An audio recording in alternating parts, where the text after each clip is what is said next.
Myself Shailesh Rane and I welcome you all on behalf of Saraswat International Academy. Students, today we will learn chapter number 10, that is Introduction to C Language Part 1.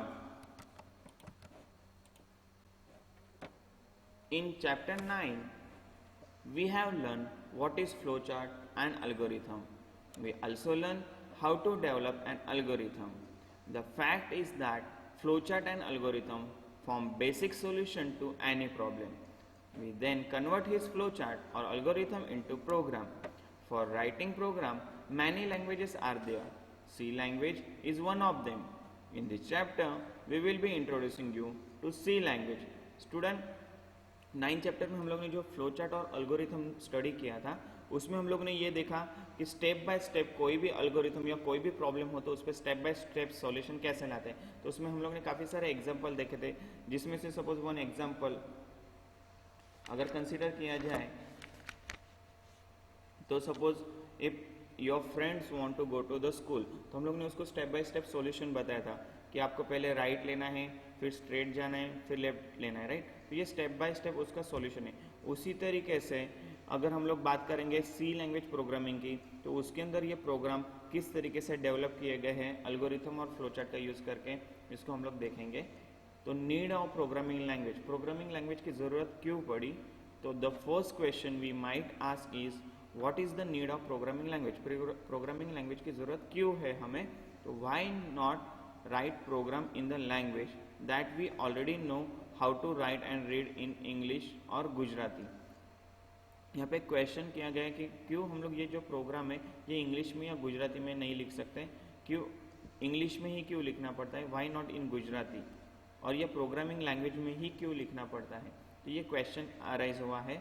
तो well the answer is, तो इसका answer है student, a sentence in such a languages may not have just one meaning. कोई भी language में अगर हम लोग सेंटेंस पकड़े तो उसका सेम मीनिंग नहीं होता, एक ही मीनिंग नहीं होता, राइट. इसके हर एक लैंग्वेज में जो भी वर्ड्स आते हैं उसके अलग अलग लैंग्वेज में अलग अलग मीनिंग बनते हैं. तो this does not work well with computer. तो ये कंप्यूटर के लिए प्रॉपर अंडरस्टैंडिंग नहीं है. तो for computer to work properly each sentence has to be clear and precise.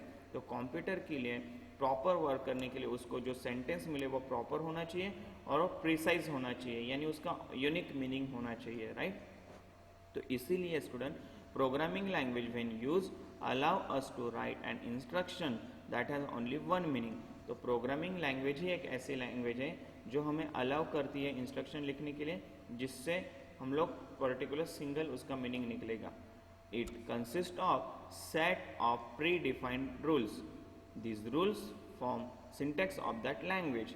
Hence, learning a programming language is only learning new syntax to represent the instruction we want to give to the computer.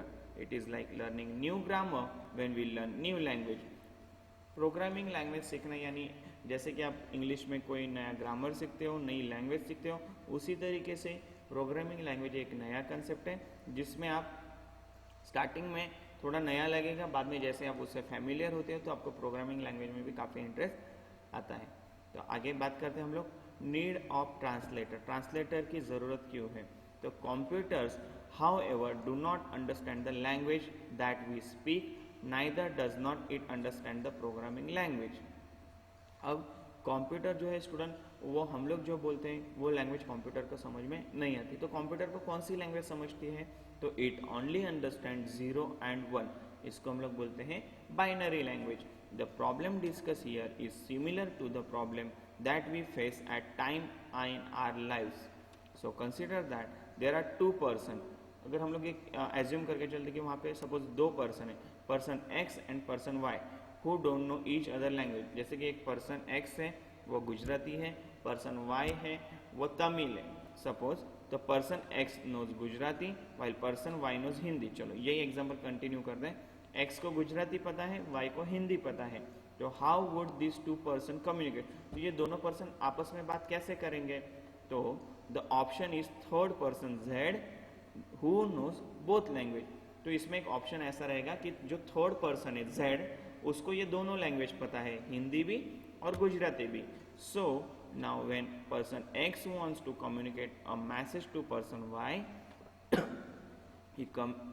he communicate the message to person Z in Gujarati first, and person Z then translate it to Hindi and then communicate the message to person Y.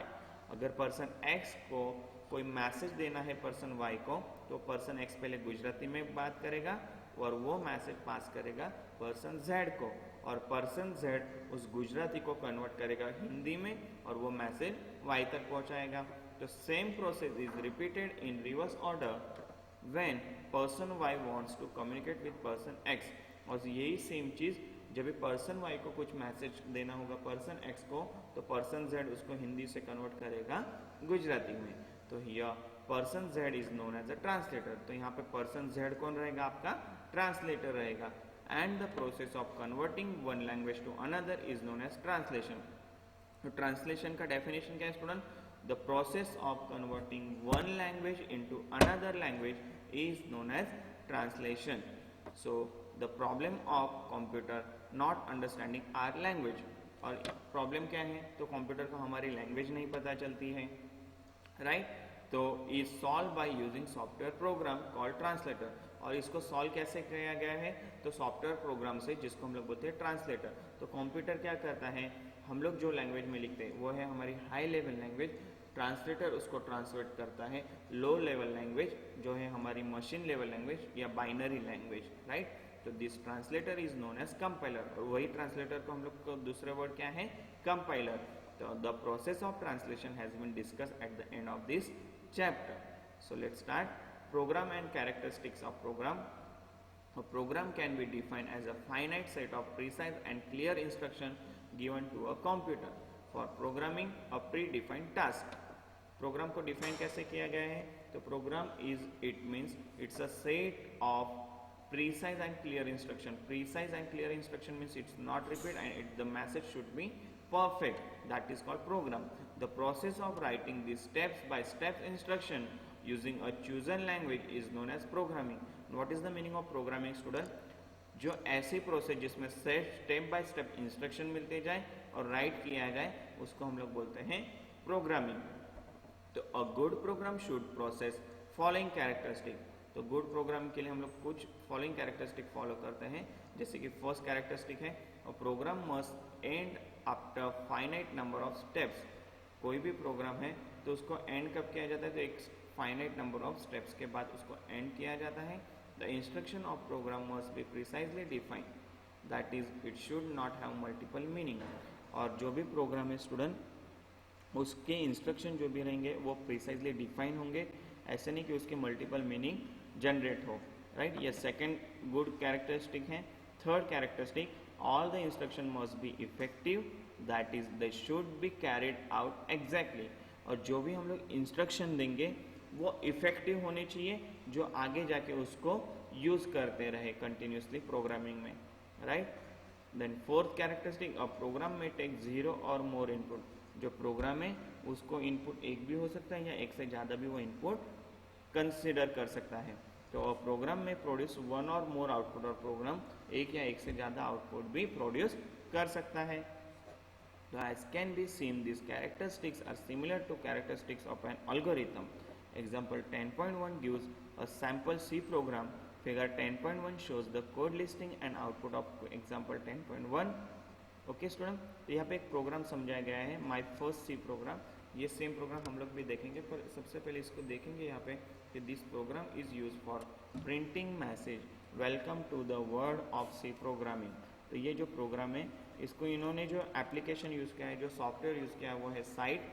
But हम लोग को जो use करना है student वो है हमारा सी compiler. उसके अंदर हम लोग ये प्रोग्राम करते हैं, और साथ ही साथ मैं आपको एक्सप्लेन भी करते जाऊंगा. अब यहाँ से स्टूडेंट जो भी प्रोग्राम है उसको मैं कंटिन्यू करते जाऊंगा. जो थ्योरी पार्ट है वो प्रोग्राम के साथ ही साथ मैं एक्सप्लेन भी करते जाऊंगा. आपको जब भी ये सेशन कंप्लीट होता है आपके दर्पण में चेक करना है हर एक प्रोग्राम और उसके concept. Okay, so let us start. सबसे पहले आपको इंटरनेट से ये सी फ्री प्रोफेशनल फाइल ये इंटरनेट से डाउनलोड करना है, और उसको इंस्टॉल करने के बाद आप इसको यूज़ कर सकते हो. और इसके लिए जो की है, ये जिसने भी मुझे, जो भी स्टूडेंट मुझे व्हाट्सएप पे पूछेगा उसके लिए मैं ये की उसको पर्सनल नंबर पे सेंड कर दूंगा। Okay, so let's start it. जो प्रोग्राम है हमारा फर्स्ट प्रोग्राम वो लिखते हैं यहाँ पे हैश इंक्लूड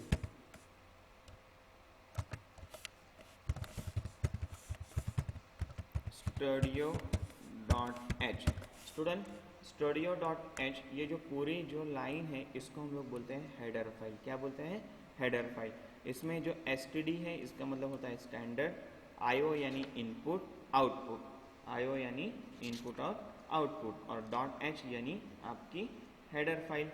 ओके, अभी आगे बढ़ते हैं। इसके बाद हम लोग ने यहाँ पे लिखना है integer main.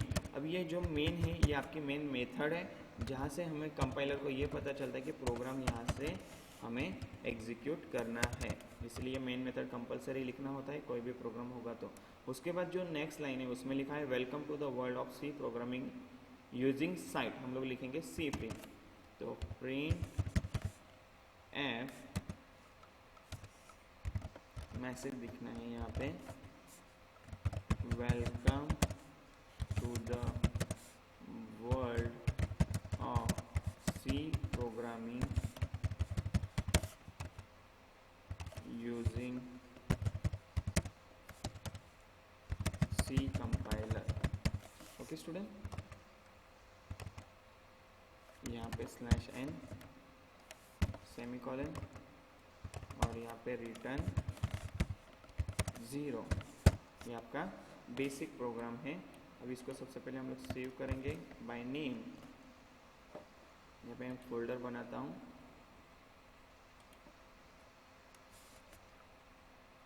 C program class 10, और यहाँ पे हमारा ये है प्रोग्राम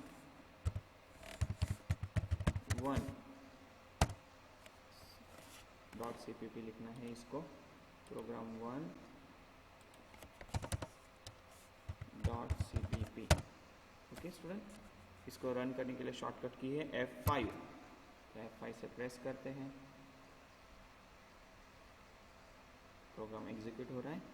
आ गया आपका ये output welcome to the world of C programming using C free या सी कंपाइलर। आप यहाँ पे सी फ्री भी लिखोगे बिकॉज यहाँ पे आपके जो सॉफ्टवेयर का नाम है वो है सी फ्री, यहाँ पे लिखना सी फ्री। ओके, अब इसको एग्जीक्यूट करोगे तो आपको ये आउटपुट मिलेगा।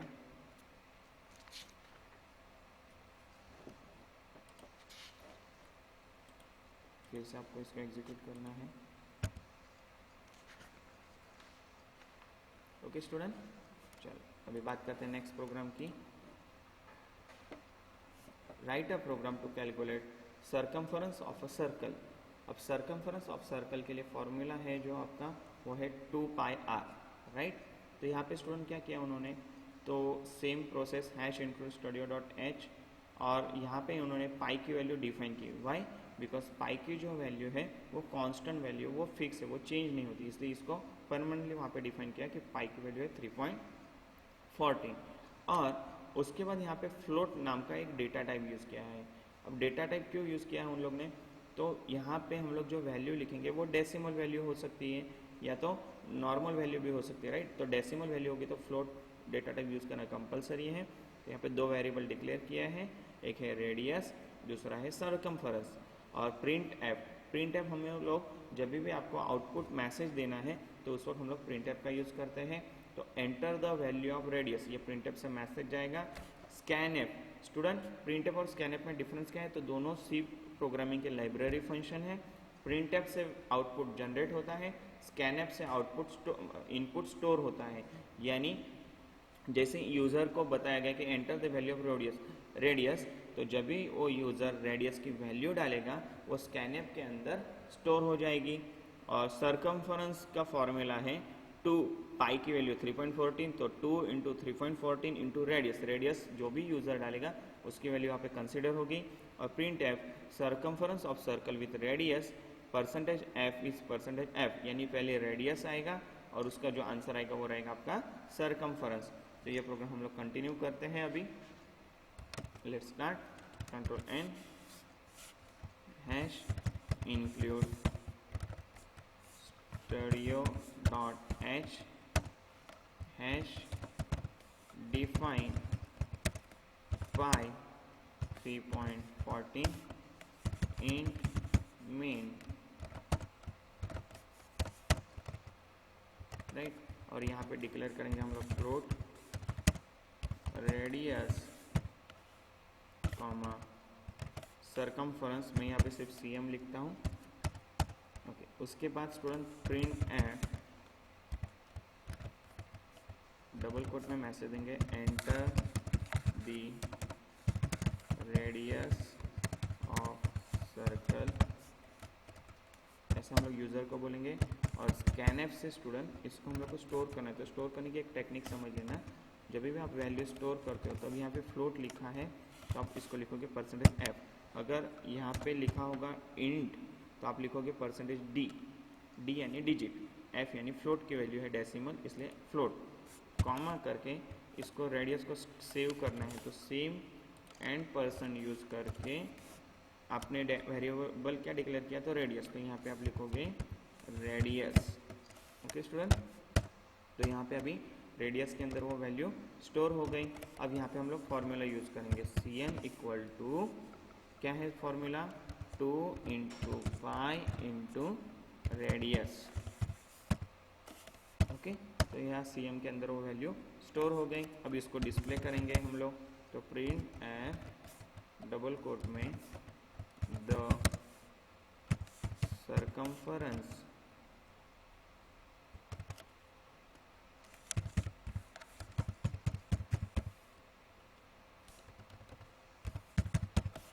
of circle is % of circle, radius भी लिखना है ना वहाँ पे, with radius of circle with radius % f is %f।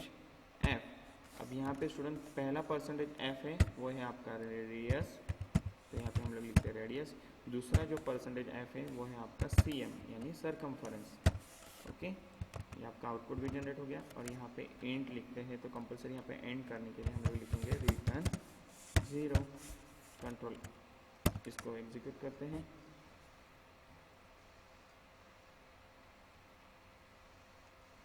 अच्छा, इंट मेन लिखना है।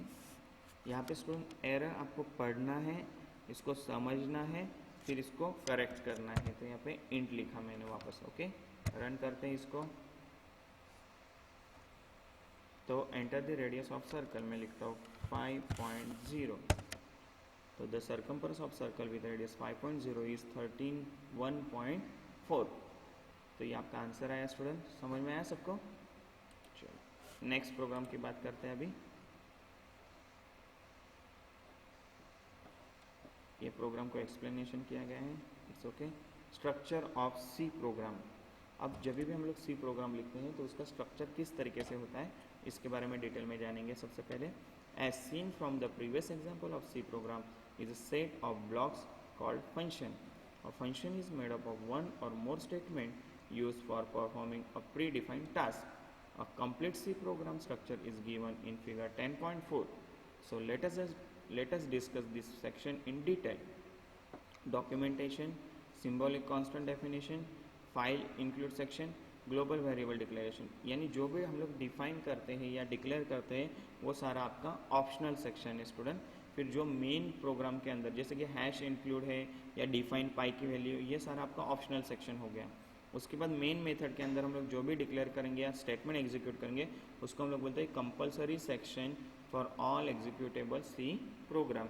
और उस मेन मेथड के बाद जो भी हम लोग फंक्शन बनाते हैं, चाहे जितने भी फंक्शन बनाओ 1, 2, 10, 100 जितने भी, तो उसको हम लोग बोलते हैं user define function. User define function क्यों बोलते हैं, तो वो यूज़र ने डिफाइन किए होते हैं, इसलिए उसको यूज़र डिफाइन फंक्शन बोला जाता है, ओके स्टूडेंट। उसके बाद नेक्स्ट टॉपिक जो है हम लोग का documentation section. This section is an optional section as the name indicate it is used for the purpose of documentation. It is enclosed within /* and */. Whenever the text is enclosed between /* and */, it is considered as a comment. Student, C programming के अंदर अगर कहीं पे भी आपको comment लिखनी है तो आपको star slash slash star and star slash use करना कंपलसरी है. After that this section is normally use to tell about the purpose of program, author, date of creation, etc. Comments in C program can be added anywhere. It is always a good practice to use comments within the function as it improves the readability and understanding of the program. अगर आप कोई भी programme लिखते हो comment use करते हो तो उसकी वजह से जो भी प्रोग्राम होगा आपका उसमें अंडरस्टैंडिंग करना ईजी पड़ता है.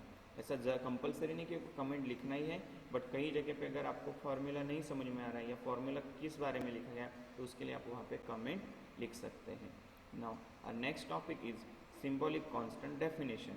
As seen in example 10.2 we have use a symbolic constant pi in our program, right. हम लोग ने पाई की वैल्यू यूज़ की थी. अब वो पाई की जो वैल्यू है वो फिक्स रहती है, तो to use such a symbolic constant in our program we need to use hash define. तो उसके लिए हम लोग को हैश डिफाइन यूज़ करना ज़रूरी है, जिसको बोला जाता है prefix. So here hash define is known as a preprocessor directive, और उसको क्या बोला जाता है, प्री प्रोसेसर डायरेक्टिव. तो it instruct the compiler to replace all occurrences of symbolic constant with the value specified against it. Normally, symbolic constants are defined using capital letter, doing the differentiates them from normal variable. Our next topic is file include section. अब कौन कौन से section में हम लोग ये include कर सकते हैं, तो C provide inbuilt और library function. Some example are power, square root, etc. This function have a predefined purpose like ये स्टूडेंट ऑलरेडी लाइब्रेरी के अंदर इंक्लूड है, इसलिए हम लोग इसको यूज़ कर सकते हैं डायरेक्टली. POW लिखेंगे तो पावर, इसका मतलब होता है पावर, तो is use for calculating value of x raise to given power. x raise to 2 है तो 2 यानी पावर, तो वो हम लोग पावर फंक्शन से यूज़ कर सकते हैं. उसी तरीके से स्क्वायर रूट है तो square root is use to square root of a given number. We can use this function in our program if needed. अगर ज़रूरी है तो हम इसको यूज़ कर सकते हैं.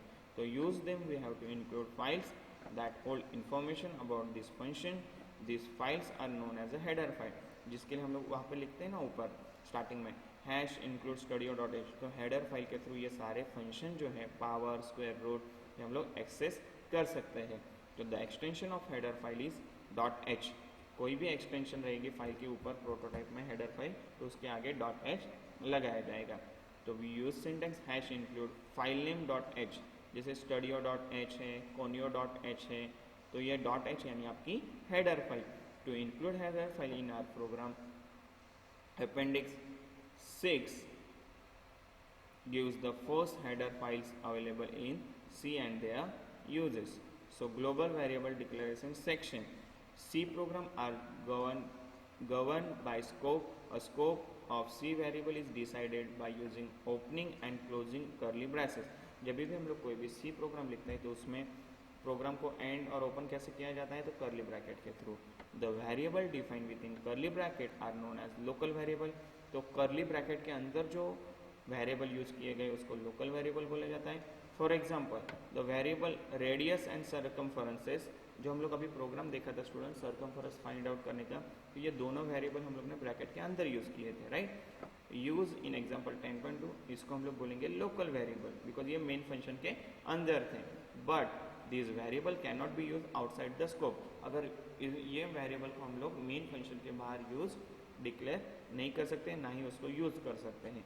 At times we need to use a variable in all the functions such as a variable is known as global variable. But अगर हमें मान लो कि मेन मेथड के बाहर भी कोई वेरिएबल यूज करने का है तो उसके लिए हम लोग को ग्लोबल वेरिएबल तरीके उसको यूज करना है और उसको बाहर भी हम लोग यूज कर सकते हैं. तो this variable is defined before defining all the function. Now next topic is main function. What is the use of main function? So all C program contain one function with the name main. This is the function from where the execution of C program start. जैसे मैंने बताया था student, जब भी हम लोग कोई भी प्रोग्राम स्टार्ट करते हैं तो उसके अंदर मेन फंक्शन लिखना कंपलसरी है. मेन फंक्शन हमें ये बताता है कि from where your program execution will be start. The control is first transferred to this function and from here rest of operation are carried out. तो सबसे पहले कंट्रोल वहाँ फंक्शन पे पहुँचता है और वहाँ से वो सारे ऑपरेशन परफॉर्म होते हैं. ठीक है स्टूडेंट, तो यहाँ पे today we will stop over here. From the next session we will start user defined function. Thank you, good day.